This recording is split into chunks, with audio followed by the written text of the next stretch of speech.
Natural law and positive law. The natural law, by its very nature and content, differs from the positive law in the sense that the former denies the possibility of any rigid separation of is and ought aspect of law and believes that such a separation is unnecessarily causing confusion in the field of law.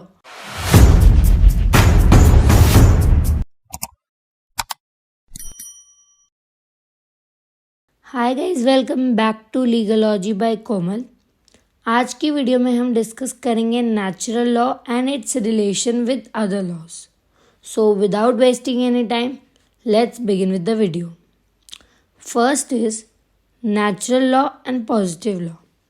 The natural law by its very nature and content differs from the positive law in the sense that the former denies the possibility of any rigid separation of is and ought aspect of law and believes that such a separation is unnecessarily causing confusion in the field of law, while the latter draws a sharp distinction between is and ought and refuses to accept morality or justness as an essential element of law.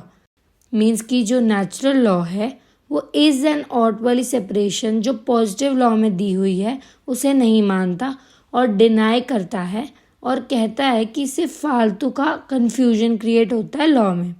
While जो positive law है वो sharp emphasis create करता है is और ought के separation से, and ये morality और जस्टिस के जो प्रिंसिपल्स हैं उन्हें इग्नोर करता है और कहता है कि they are not as essential.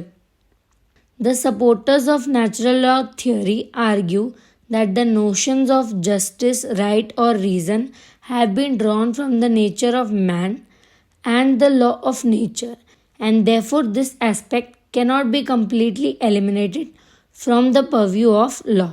Means कि natural law के supporters कहते हैं justice, right और reason वाले जो notions हैं वो हमें human nature से मिले हैं and hence these can't be ignored. अब बात करते हैं नेचुरल लॉ बाकी लॉ से कैसे अलग है उसकी। Natural law differs from other forms of law such as the common law, constitutional law, international law etcetera in the following aspects. Natural law is eternal and unalterable, but other forms of laws are subject to periodical changes and alterations. Means की जो natural law है वो eternal है and it exist from like for ever और हमेशा exist करेगा। But बाकी जो हमारे लॉज हैं वो पीरियोडिकल चेंजेस यानी टाइम के साथ साथ जो चेंजेस आते हैं उनके हिसाब से ऑल्टर किया जाता है।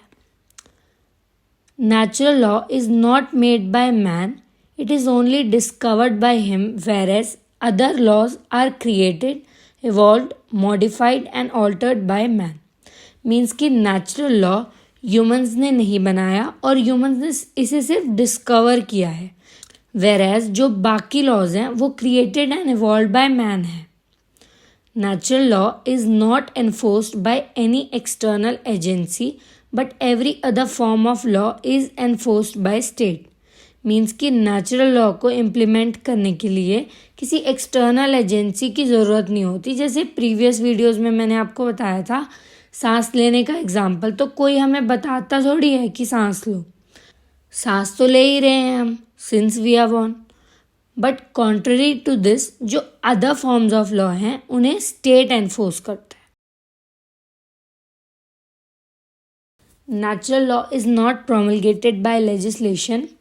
It is an outcome of preachings of philosophers, prophets, saints, etc. And thus, in a sense, it is a higher form of law to which all forms of man-made laws should pay due obedience. Means कि natural law कोई promulgated legislation नहीं है और ये state ने ना बनाई है और ना ही promote करता है, but it is an outcome of philosophers, prophets, saints जिन्होंने उसको डिस्कवर किया है।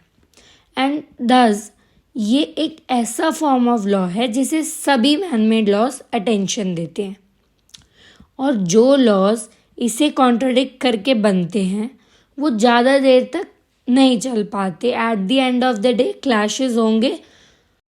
तो इसीलिए बाकी सभी लॉज नेचुरल लॉ को अबाइड करके उसके हिसाब से ही अपनी लेजिस्लेशंस को बनाते हैं। Unlike other forms of law, natural law has no formal written code. उसके लिए कोई रिटन कोड नहीं है।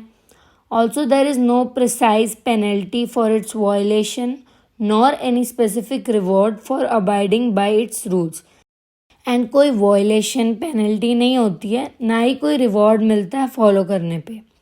Natural law has an eternal lasting value which is immutable, and it has generally accepted that any man-made law which runs contrary to the natural law may succeed for the time being, but it is likely to fail sooner or later. Means कि ये everlasting law है, unchangeable है और generally हर country में humans ने इसे accept किया है। और ये तो मैंने आपको बता ही दिया था ऊपर ही कि कोई भी लॉ अगर नेचुरल लॉ को कॉन्ट्रडिक्ट करेगा तो वो टिक नहीं पाएगा, आज नहीं तो कल कहीं ना कहीं अटकेगा। Thus, the central idea behind natural law is that it embodies moral principles which depend on the nature of the universe and which can be discovered by natural reason. But human law can only be said to be law insofar as it conforms to those principles. Means कि natural law वो law है जो हमें moral principles बताता है जो universal है। But to the कॉन्ट्री जो ह्यूमन लॉ है वो लॉ ही तभी कहलाता है जब वो इन प्रिंसिपल्स के साथ साथ चले और इन्हें कॉन्ट्रडिक्ट ना करे। सो आज के लिए इतना ही, मिलते हैं नेक्स्ट वीडियो में। Till then don't forget to subscribe my channel. Bye bye.